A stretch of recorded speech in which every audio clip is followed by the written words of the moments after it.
అంటున్నాను. ఒక ఆంధ్రప్రదేశ్ ఓటర్గా నేను కూడా మీ జిల్లా వాస్తవుడిగా నాకు అనిపించింది ఒకటి చెప్తాను సార్. జర్నలిస్ట్గా కాదు, ఇష్టం వచ్చినట్లు దూషించటం యాజ్ ఎ ఓటర్గా చెప్తున్నా. అది మీకు శాపం అయింది అని అంటున్నాను. నేను ఏమంటానంటే మొన్నటి ఎన్నికల్లో భువనేశ్వర్ గారిని ఉద్దేశించి ఇష్టం వచ్చినట్టు వల్లభనేని వంశీ గారు అలా మాట్లాడటం ఎంత దారుణమైన మాట కదా, ఎవరు యాక్సెప్ట్ చేయరు కదా. అండ్ దెన్ రెండోది పవన్ కళ్యాణ్ అదే వంశీ మోహనం నాది పొరపాటే, అక్కయ్యని అట్లా మాట్లాడటం పొరపాటే.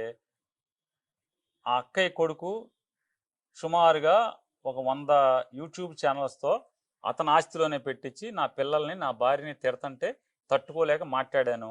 అయినా కూడా నా మాటలు వెనక్కి తీసుకుంటున్నాను, నన్ను క్షమించి అక్క అని చెప్పి మాట్లాడాడు. అది ఎవరికి అక్కర్లేదు. అంటే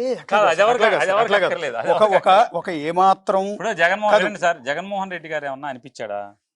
జగన్మోహన్ రెడ్డి గారు పక్కన కూర్చుండగా అసెంబ్లీలో వంశీ మాట్లాడా? జగన్మోహన్ రెడ్డి గారు బహిరంగ సభలో కూర్చుంటే వంశీ అన్న ఆ డయాస్ మీద నుంచి అన్నవరం వెళ్తే మాట్లాడా? అతను ఒక ప్రైవేట్ యూట్యూబ్ ఛానల్కి ఇచ్చిన ఇంటర్వ్యూలో అది మాట్లాడాడు. అది జగన్మోహన్ రెడ్డి గారు చూడాలని రూల్ లేదు కదా, ఆ జగన్మోహన్ రెడ్డి గారు ఏం చూడలేదు కదా. అంటే మీకు ఇక్కడ లాజిక్ చెప్తాను. మీరు కూడా ఆ రోజు అసెంబ్లీలో ఉన్నాను. నేను జర్నలిస్ట్గా అడగట్లే, ఇక్కడ పబ్లిక్గానే అడుగుతున్నా. ఆ రోజు చంద్రబాబు గారు అసెంబ్లీ నుంచి నమస్కారం పెట్టి వెళ్ళిపోయిన రోజు నేను 45 ఏళ్ల నుంచి పరువు కోసం బతుకుతున్నాను, నా పరువు తీశారు వాళ్ళు, నా భార్యను ఉద్దేశించి దారుణంగా మాట్లాడారు. ఆ రోజు అంబటి రాంబాబు అసెంబ్లీలో అంబటి రాంబాబు ఆ రోజు అసెంబ్లీలో ఏమన్నారు, మాధవ్ రెడ్డి గురించి కూడా మాట్లాడారు అన్నమాట. తర్వాత లోకేష్ ఎవరికి పుట్టారు అన్నమాట అసెంబ్లీలో ఎమ్మెల్యేలు అన్నది అన్ని రికార్డెడే కదా. లోకేష్ ఎవరికి పుట్టారని పొరపాటున రికార్డెడ్ ఉన్నాయి కదా. అనలేదు మీరు, రికార్డ్ ఓపెనే, నేను అన్నాను అది అనలేదు. రెండోది మీరు ఇంతగా మాట్లాడుతున్నారు కదా, సీమరాజు అనే ఒక ఎదవ వినండి, అసలు నా భార్యకి ఏం సంబంధం? నా భార్య గురించి అసభ్యంగా అసహ్యంగా ఒక తోటి ఆడమనిషి గురించి మాట్లాడినంత అసహ్యంగా మాట్లాడాడు. అటువంటి ఆడితో నువ్వు అంటే బాగా మాట్లాడావా అని చెప్పి చంద్రబాబు ఇట్ట ఫోటో దిగాడు, ఈ మధ్య సీఎం అయ్యాక దిగాడు. దాని అర్థం ఏంటి? మీ భార్యనంటేనేమో అనకూడదు ఎవరు, కానీ ఊరందరి భార్యని నువ్వు అనిపిస్తావు. వంశీని ఎప్పుడు కూడా జగన్మోహన్ రెడ్డి గారు బాగా మాట్లాడే వంశీ భలే మాట్లాడేవని అనలా, తెలియదు ఆయనకి. అసెంబ్లీలో ఆయన అడిగాడు, ఏంటి అసలు ఈ గొడవ ఏంటి, రచ్చ ఏంటి, ఇదంతా ఏం జరుగుతుందని ఆయన అడిగాడు. అసలు ఏంటిదంతా అంటే అప్పుడు ఇదంతా జరిగిందని చెప్పారు. కానీ అది మీకు డ్యామేజ్ అవ్వలేదు ఎన్నికల్లో? ఎవరండి ఆ మాట మీ పార్టీకి డ్యామేజ్ అయిందా? జరిగిందా లేదా ప్రజలు చెప్పాలి, జరిగిందా లేదా ప్రజలు చెప్పాలన్నా. అంటే వంశీ అన్న మాటని అదే ఒక ప్రైవేట్ యూట్యూబ్ ఛానల్లో మాట్లాడిన దాన్ని వైఎస్ఆర్ కాంగ్రెస్ పార్టీకి జగన్మోహన్ రెడ్డికి ఆపాదించి తప్పుడు విష ప్రచారం చేశారనేది మేము చెప్పే మాట. అది జగన్మోహన్ రెడ్డి గారి ఆలోచన కాదు, జగన్మోహన్ రెడ్డి గారి సంస్కారం కాదు అట్లా మాట్లాడించడం. వంశీ వెంటనే దాన్ని నాది తప్పు అక్క ఇట్లాగే చెప్పాడు, అక్క నాది తప్పు నిన్నంటాం, కాకపోతే నీ కొడుకు నా కూతుర్ని భార్యని తన సొంత యూట్యూబ్ ఛానల్ ద్వారా పోషించే యూట్యూబ్ ఛానల్ ద్వారా వాళ్ళని తిట్టించాడనేది తప్పుతో మాట్లాడాను, అయినా అది పొరపాటే, వెనక్కి తీసుకుంటున్నాను, నన్ను మన్నించమని మాట్లాడాడు. మన్నింపు కన్నా పెద్ద శిక్ష ఏముంటుంది అన్న? నన్ను మన్నించండి అని పశ్చాత్తాపడతాను. పశ్చాత్తాపానికి మించి ఇంకేమైనా ఉంటుందా? భారతిరెడ్డి గారి గురించి మొన్న ఒక టీడీపీ కార్యకర్త కిరణ్ అనేవాడు చాలా దారుణంగా మాట్లాడారు. ఏం చేశారు? దాన్ని మాట్లాడి ఏం చేశారు? ఇమీడియట్ గా గంటల్లో అతను హైదరాబాద్ నుంచి ఈడ్చుకొచ్చి లోపల పడేసారు. ఏం ఈడ్చుకొచ్చారు? ఎవరు చెప్పారు? ఈడ్చుకోసం పాడా సమాజం కోసం ఆయన్ని రమ్మని, ఆయన కారేసుకు రమ్మని, ఇవన్నీ డ్రామాలు సార్. ఆయన కారేసుకు రమ్మని నేను చెప్తున్నా. ఇప్పుడు సీమరాజ్య గారిని ఏం లాక్కొచ్చావు? నేను మీడియాలో 2-3 సార్లు మాట్లాడా ఇట్లా. మా ఇంట్లో ఈ కిరణ్ గారు నా వైఫ్ గురించి కూడా మాట్లాడాడు, నా భార్య గురించి మాట్లాడాడు. నేను చెప్పాను మీడియాలో, ఎప్పుడు లాక్కొచ్చావు? వాడిని లాక్కు రాలేదే. అంటే మీకు డ్యామేజ్ అయిపోతుంది అనుకుని భారతిరెడ్డి గారిది మాట్లాడితే డ్యామేజ్ అవుతుంది కాబట్టి రాజకీయ ఎత్తుగడ తప్పితే సంస్కారం కాదు. సంస్కారం అయితే నేను కంప్లైంట్ చేసినప్పుడే మీరు కంట్రోల్ చేస్తారు కదా. చంద్రబాబుది సంస్కారమే, నిజమైన సంస్కారమే, నటన కాదు, రాజకీయ ఎత్తుగడ కాదు, అతను చాలా బాగా స్పందించాడనేది నిజమైతే, మీరు చెప్పేది కిరణ్ గారిని అరెస్ట్ చేయడంలో అది నిజాయితీతో కూడిన అరెస్ట్ అని మీరు నమ్మేదైతే, నేను కంప్లైంట్ చేశాను, నేను మీడియాలో మాట్లాడాను, వీడియోలు చూపించాను.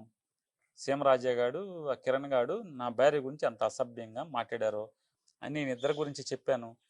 ఏం చేసావు ఈ రోజుకి ఆడి మీద ఫోటో భుజం మీద ఫోటో వేసి దిగావు తప్పితే సీమరాజు గురించి అంటే జగన్మోహన్ రెడ్డి గారి భార్యను అనేప్పటికీ అది విపరీతమైన అంటే బాహుళ్యంలోకి విపరీతంగా చొచ్చుకుపోయి నీకు నష్టం జరుగుతుంది అనేటువంటి ఎత్తుగడతో ఆయన తీసుకురావడం తప్పితే నీకు నిజంగా సంస్కారం ఉంటే నా భార్య గురించి వాళ్ళిద్దరూ మాట్లాడినప్పుడు ఈ రోజుకి నువ్వు భుజం మీద ఫోటోలు వేసి ఫోటో దిగుతున్నావు తప్పితే ఏం చర్యలు తీసుకున్నావు అని చెప్పి మీరు అన్నట్టు ఆ రోజు లాగా జగన్మోహన్ రెడ్డికి నటించడం చేత కాదు, ఆయన వంశీతో తిట్టించి మళ్ళీ డ్రామా ఆడటం అతనికి చేత అయితే, నిజంగా చంద్రబాబు లాగా డ్రామా ఆడటమే నిజమైతే వంశీని దమా దమా 4 బాది రైట్ రాసుకెళ్ళి అని చెప్పి ఇట్లాగే డ్రామా చేసేవాడు ఏదో కంట్రోల్ చేస్తుంటే బాగుండేది కదా. ఏం చెప్పాడు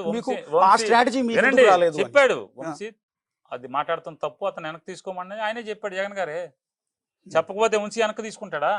చివరిగా ఒక్క మాట అండి, అంటే బేసిక్గా ఇప్పుడు రెడ్ బుక్ని చూస్తే మొత్తం వైసీపీ నాయకులందరికీ కూడా కొంతమందికి ఏమో గుండె జబ్బులు వస్తున్నాయి, ఆపరేషన్ చేయించుకుంటున్నారు, ఇంకొంతమంది ఏమో పారిపోతున్నారు, ఇంకొంతమంది ఏమో వణుకు పుడుతోంది అని లోకేష్ గారు పదే పదే అంటూ ఉన్నారు. నిజమేనా అది? నిజంగా రెడ్ బుక్ని చూసి వైసీపీ నాయకులు వణికిపోయే పరిస్థితి ఉందా?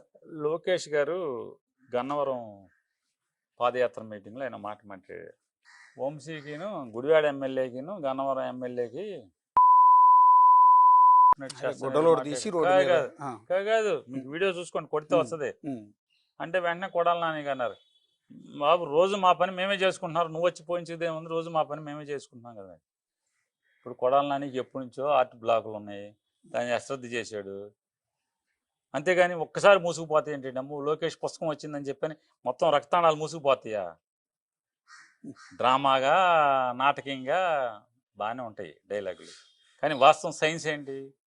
బ్లడ్లో కొలెస్ట్రాల్ కొంచెం కొంచెం కొంచెం కొంచెం కొంచెం కొంచెం పేరుకుని పేరుకుని పేరుకుని పేరుకుని ఒక 15 ఏళ్లకో 20 ఏళ్లకో పట్టించుకోకుండా నువ్వు మందులు వాడకుండా ఉంటే స్టాటిన్ అంటే స్టాటిన్ అంటారు, స్టాటిన్ వేసుకుంటే కొవ్వు గడ్డగడతం తగ్గుద్ది, రక్తం పలచబడే మాత్రలు వేయాలి, యాస్పిరిన్ వేయాలి, స్టాటిన్ వేయాలి, ఈ 2 ట్యాబ్లెట్లు కంటిన్యూస్గా జాగ్రత్తగా వేస్తా ఎక్సర్సైజ్ చేస్తున్నాం అనుకోండి, ఆటోమేటిక్గా దానికి సమాంతరంగా కొత్త వేళ్ళు పాకుతాయి, కొత్త నరాలు వస్తాయి, ఈ బ్లాకులు అక్కడితో ఆగిపోతాయి.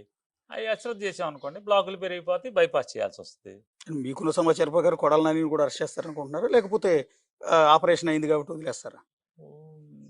రెడ్ బుక్ వాళ్ళకున్న కసి ఇటు ప్రకారం అంటే మన ఇతను లోకేష్ మాట్లాడే భాషను బట్టి అయితే ఒక 6 నెలలు బెయిల్ వచ్చేస్తుందేమో, నానికి బెయిల్ వచ్చేస్తుందేమో, బైపాస్ జరిగింది కదా, ఒక 6 నెలలు 7 నెలలు పోయాక అతనికి బెయిల్ రాకుండా ఉండే ఆరోగ్యం అంతా మంచి కండ్ల బాగా చేసి జిమ్ చేసి రోడ్ల మీద తిరుగుతున్నప్పుడు బజార్కి వస్తున్నప్పుడు అప్పుడు స్టార్ట్ చేస్తాడని నేను అనుకుంటున్నాను. అంటే చర్చకు వచ్చిందో లేదో నాకు తెలియదు, కానీ వైఎస్ఆర్ కాంగ్రెస్ పార్టీ అధికారంలో ఉన్నప్పుడు కొంతమంది నేతల నోటి దురుసు, అది వల్లభనేని వంశీ కావచ్చు, జోగి రమేష్ కావచ్చు, అంబటి రాంబాబు కావచ్చు, రోజా కావచ్చు, లేకపోతే కొడాలి నాని కావచ్చు, చంద్రబాబు నాయుడు లాంటి వ్యక్తిని, లోకేష్ లాంటి వ్యక్తిని పప్పుగాడని, ఆ నా కొడుకు ఈ నా కొడుకు అని ఇలా సంబోధించడం, ఇదంతా జనాల్లోకి నెగిటివ్గా వెళ్ళింది కదా. మీరు ఆ రోజు కంట్రోల్ చేసుకుని ఉంటే ఇలాంటి పరిస్థితి ఉండేది కాదు కదా అని ఒపీనియన్, చాలా మంది సంస్కృతి 2014-19 మధ్యలో చంద్రబాబు నాయుడు ఈ దుష్ట సంస్కృతిని ఈ రాష్ట్ర రాజకీయాలకి ప్రవేశపెట్టిన తర్వాత ఇవన్నీ కూడా అస్త్రాలు అయిపోతున్నాయి. ఆ పార్టీగా నువ్వు వాటి నుంచి సినిమాలు చూపిస్తారు కదా, నువ్వు బాణం వేస్తే ఇటు నుంచి నేను బాణం వేయటం, నువ్వు అగ్ని బాణం వేస్తే ఇటు నుంచి వర్షం బాణం వేయటం, లేదా నువ్వు ఇంకో బాణం వేస్తే పాము బాణం వేస్తే ఇటు నుంచి ముంగేశ్వర గర్ద బాణం వేయటం. రాజకీయాల్లో ఈ విష సంస్కృతి, ఈ తిట్ల సంస్కృతి, ఈ అసభ్య పదజాల సంస్కృతిని ప్రవేశపెట్టినోడు చంద్రబాబు. ఇవాళ ఈ వ్యవస్థ పాడవటానికి, ఈ రకంగా అసభ్య పదజాలాలతో రాజకీయ నాయకులు మాట్లాడుకుంటాకి, ఒకరినొకరు తిట్టుకుంటాకి నాంది దాన్ని ఉద్ధరించినోడు చంద్రబాబే. ఇవాళ అందరం అనుభవిస్తున్నాం, అన్ని పార్టీలు తప్పట్లేదు. ఆడు బూతులు తిడితే ఇటు బూతులు, అంటే బూతులు తిట్టేవాడు ఎవరు లేడా, తెగ తిట్టాకున్నారు, పచ్చి బూతులు తిట్టేవాడు, అది యాక్సెప్ట్ చేస్తున్నాం. కాబట్టి ఇవన్నీ ఇప్పుడు లోకేష్ ఇంకొత్త సాంప్రదాయం తీసుకొచ్చాడు. యూట్యూబర్లకి జీతాలు ఇచ్చి వాళ్ళతో వాళ్ళ ఇళ్లలో వాళ్ళని అసభ్యంగా బూతులు తిట్టిస్తాం. చంద్రబాబు ఒక విష సంస్కృతికి ఆయన నాంది వాక్యం పలికితే లోకేష్ మరొక విష సంస్కృతికి, ఇంకా దిగజారి ఇంకా హీనమైన సంస్కృతికి ఆయన నాంది పలికాడు. ఇవన్నీ ఎక్కడికి వెళ్తాయో రాజకీయాలు, ఆంధ్రప్రదేశ్ రాష్ట్ర రాజకీయాలు ఏ స్థాయికి దిగజారుతాయి కూడా మన చేతుల్లో లేని పరిస్థితిలోకి వచ్చేస్తాను. మీరు చంద్రబాబు నాయుడు అరెస్ట్ చేయించారు ఆ రోజు అంతకుముందు స్కిల్ డెవలప్మెంట్ కేసు. అంతకుముందు జగన్మోహన్ రెడ్డిని సోనియా గాంధీతో కలిసి లాలూచి పడి అతను అరెస్ట్ చేయించాడు 16 మాసాలు. సరే ఓకే, అప్పుడు అరెస్ట్ చేయించారని రివెంజ్ తో చంద్రబాబు నాయుడు మొన్న అరెస్ట్ చేయించారు. రేపు ఇక్కడతో అయిపోతే ఇప్పుడు దెబ్బకి దెబ్బ అయిపోయిందంటే అయిపోయింది. రేపు మళ్ళీ జగన్ అరెస్ట్ చేయించాడు కానీ మళ్ళీ ఖచ్చితంగా చంద్రబాబు అరెస్ట్ చేస్తారు. ఉందో మీకు ఆ సైన్ చంద్రబాబు నాయుడు గారు జగన్ గారిని అరెస్ట్ చేయిస్తారు అని? మీరు చంద్రబాబుని అడగాలి, పొద్దున వెళ్ళొచ్చినట్టు ఆయన అడగాలి, నన్ను అడుగుతారు, నాకేం తెలుసు. అంటే నేనేది ఏంటంటే మొన్న ఎక్కడో ఆఫ్ ది రికార్డ్ బాబు గారు మాట్లాడింది ఊహాజనితమైన కదా కదా సార్. బాబు గారు మొన్న ఆఫ్ ది రికార్డ్ ఒక మాట అన్నారు, నన్ను అరెస్ట్ చేయించారు కాబట్టి నేను జగన్ అరెస్ట్ చేయించను అని. అంటే మీకు ఆ రాజకీయ ఎలక్షన్ కి 1 year ముందు చంద్రబాబు లాంటి వ్యక్తిని అరెస్ట్ చేసి జైల్లో పెడితే ఆయనకి సింపతి వస్తుందన్న విషయం మీరు ఎందుకు గ్రహించలేకపోయారు? మీలాంటి సీనియర్లు ఎందుకు సలహా ఇవ్వలేకపోయారు? బేసిక్ గా ఏంటంటే చంద్రబాబు నాయుడు గొప్ప నటుడు అండి.